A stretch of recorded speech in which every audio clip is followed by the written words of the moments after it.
नमस्कार, मैं हूं राशिद और शुरुआत करते हैं बड़ी खबर से कि सोशल मीडिया पर कौन सी बड़ी खबर चल रही है। तो मैं आपको बता दूं, सबसे बड़ी खबर चल रही है राष्ट्रपति को लेकर, क्योंकि राष्ट्रपति का कार्यकाल पूरा होने वाला है और राष्ट्रपति जल्द ही नए राष्ट्रपति के तौर पर भारत में हमें कौन दिखने वाला है वो आप देखेंगे। सबसे बड़ी खबर जो आ रही है, एनडीए ने, राष्ट्रीय लोकतांत्रिक गठबंधन ने राष्ट्रपति चुनाव के लिए उम्मीदवार की घोषणा कर दी है। बता दूं कि पार्टी ने द्रौपदी मुर्मू को उम्मीदवार बनाया है। द्रौपदी मुर्मू झारखंड की राज्यपाल रह चुकी हैं और अगर द्रौपदी मुर्मू राष्ट्रपति बनती हैं तो प्रतिभा पाटिल के बाद ये दूसरी महिला राष्ट्रपति एनडीए की तरफ से होंगे। जाहिर है और भी नाम सामने आ रहे हैं, यशवंत सिन्हा भी नाम सामने आ रहा है, लेकिन एनडीए की तरफ से ये नाम फाइनल हो चुका है और राष्ट्रपति उम्मीदवार द्रौपदी मुर्मू झारखंड की राज्यपाल रह चुकी हैं और 2015 से वह झारखंड की राज्यपाल बनी हुई हैं। पहली उड़िया नेता हैं जिन्हें किसी भारतीय राज्य की राज्यपाल नियुक्त किया गया है। और अब इसको लेके बीजेपी ने क्या दांव चला है वो मैं आपको बता दूं। पहले राष्ट्रपति रामनाथ कोविंद हैं, बता दें रामनाथ कोविंद दलित समुदाय से आते हैं और बीजेपी ने यह बड़ा दांव चला था। अब मुर्मू के लिए वो क्या बड़ा दांव चल रहे हैं, इसके पीछे की आप रणनीति समझिए। राष्ट्रपति पद के लिए बीजेपी ने इस बार आदिवासी चेहरे पर दांव खेला है, जहां पहले दलित कार्ड खेला और इस बार आदिवासी चेहरे पर दांव खेला है। पिछली बार बीजेपी ने दलित चेहरे को राष्ट्रपति का चेहरा बनाया था। राष्ट्रपति रामनाथ कोविंद यूपी के कानपुर के रहने वाले थे और 2017 में एनडीए की तरफ से उम्मीदवार बनाए जाने से पहले वो बिहार के राज्यपाल पद पर तैनात थे। ऐसे में दलित के बाद अब आदिवासी चेहरे पर दाव खेलकर बीजेपी ने यूपीए के खिलाफ एक बड़ा दाव खेला है। दाव इसलिए खेला है क्योंकि अब आदिवासी जो समुदाय है उनको बहुत ज्यादा उम्मीदें हो जाएंगी, क्योंकि उनके चेहरे पर दांव खेलना कितना बीजेपी के लिए, एनडीए के लिए लाभकारी होगा, यह मैं आपको बताता हूं। बात चल रही है ऐसे में दलित के बाद अब आदिवासी चेहरे पर दांव खेलकर बीजेपी ने एक बड़ा दांव तो चल दिया है। द्रौपदी मुर्मू संथाल परिवार से आती हैं, वह मूलतः उड़ीसा से आती हैं और 2000 से 2004 तक उड़ीसा विधानसभा में रायरंगपुर से विधायक भी रह चुकी हैं। द्रौपदी भारतीय जनता पार्टी और बीजू जनता दल की गठबंधन सरकार में 6 मार्च 2000 से 6 अगस्त 2000 तक मंत्री भी रह चुकी हैं।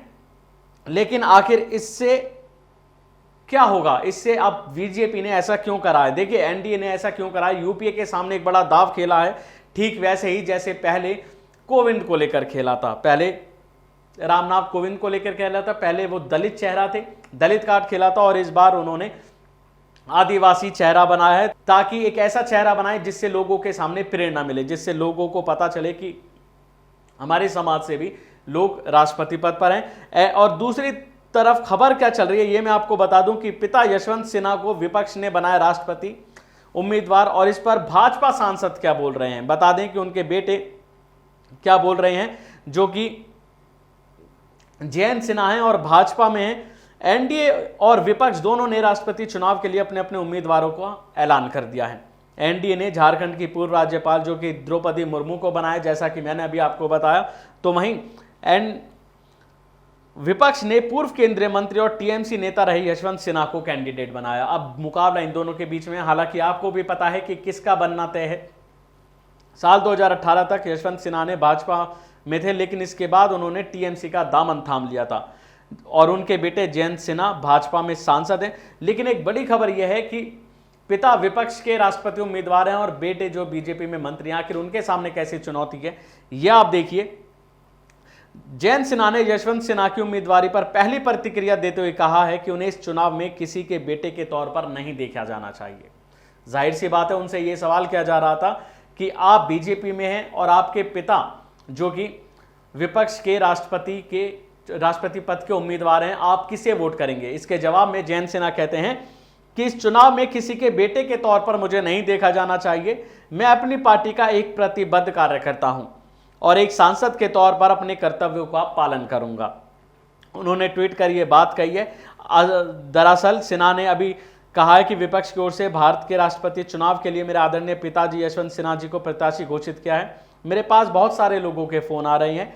उन्होंने कहा, मैं यही निवेदन करूंगा कि इस समय आप एक पुत्र के रूप में ना देखें, बल्कि इसे एक पारिवारिक मामला ना बनाएं। मैं भाजपा का कार्यकर्ता हूं और हजारीबाग से सांसद हूं। मैं अपने असंवैधानिक दायित्व को समझता हूं और इसे पूरी तरह से मैं निभाऊंगा।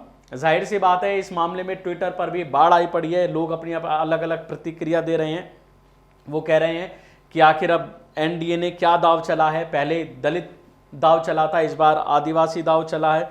तमाम ट्वीट इस मामले में आ रहे हैं। अगर मैं आपको पढ़ाऊं तो लोगों ने क्रिटिसाइज भी करना शुरू कर दिया है, ठीक वैसे ही जैसे रामनाथ कोविंद को जो दलित समुदाय से आते हैं उन्हें राष्ट्रपति बनाया गया, लेकिन दलितों के साथ जो कि घटनाएं होती हैं वो कम नहीं हुई। ठीक वैसे ही आदिवासी को अगर जो समूह से आती हैं, उस समुदाय से आते हैं और उन्हें राष्ट्रपति बनाया जाएगा, लेकिन आदिवासी समुदाय को इसका क्या फायदा होगा ये जानने की जरूरत है। क्या आदिवासियों के साथ जो घटनाएं घटती हैं क्या वो कम होंगी?